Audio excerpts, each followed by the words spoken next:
ప్రపంచం ఎంతో పెద్దది. ఎన్నో రకాల జీవులు, ఎన్నో వింతలు, ఎన్నో తెగల ప్రజలు ఇక్కడ నివసిస్తున్నారు.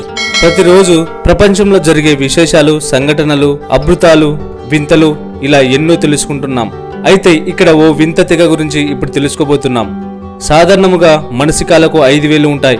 అయితే ఇక్కడ డోమ తెగగా పేరొందిన ఈ తెగ ప్రజలను ఒడోమా ట్రైబ్స్ లేదా బట్వానా తెగ అని కూడా పిలుస్తారు. ఈ తెగకు చెందిన మనుషులకు మాత్రం 5 వేలు కాదు, కేవలం 2 వేలు మాత్రమే ఉంటాయి. మరి వారి లోపం వల్ల అలా వస్తున్నాయో ఏదైనా వింతో అర్థం కాదు గాని ఆ తెగ ప్రజలను ఎవరిని చూసినా ఇలాగే 2 పాదాలతో కనిపిస్తుంటారు. వారి కాళ్ళు నిప్పుకోడి లేదా ఉష్ణపక్షి కాళ్ళ మాదిరిగా ఉండటంతో అంత వారిని ఆస్ట్రిచ్ ప్రజలని కూడా పిలుస్తారు. ఈ తెగ జింబాబ్వేలోని కయాంబా ప్రాంతంలో నివసిస్తుంది. ఈ కమ్యూనిటీ అరుదైన జన్యుపరమైన రుగ్మతను ఎదుర్కొంటుంది. వీరు ఎదుర్కొంటున్న అనారోగ్య సమస్యను ఎక్టోడాటిలీ లేదా ఉష్ణపక్షి పాదాల సిండ్రోమ్ అని అంటారు. ఈ పరిస్థితి కారణంగా వారి పాదాలకు 5 వేలకు బదులుగా 2 వేలు మాత్రమే ఉంటాయి. ఈ తెగకు చెందిన జనాభాలో ప్రతి 4వ వ్యక్తి ఇటువంటి సమస్యను ఎదుర్కొంటున్నారు.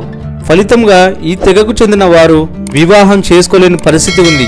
వారు ఇతర వర్గాల్లోని వారిని వివాహం చేసుకోవడంపై చట్టరీత్యా నిషేధం అమలులో ఉంది.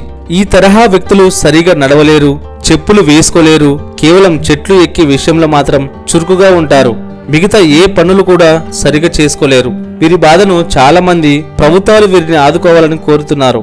ఈ వీడియో మీకు నచ్చితే ఒక్క లైక్ చేయండి.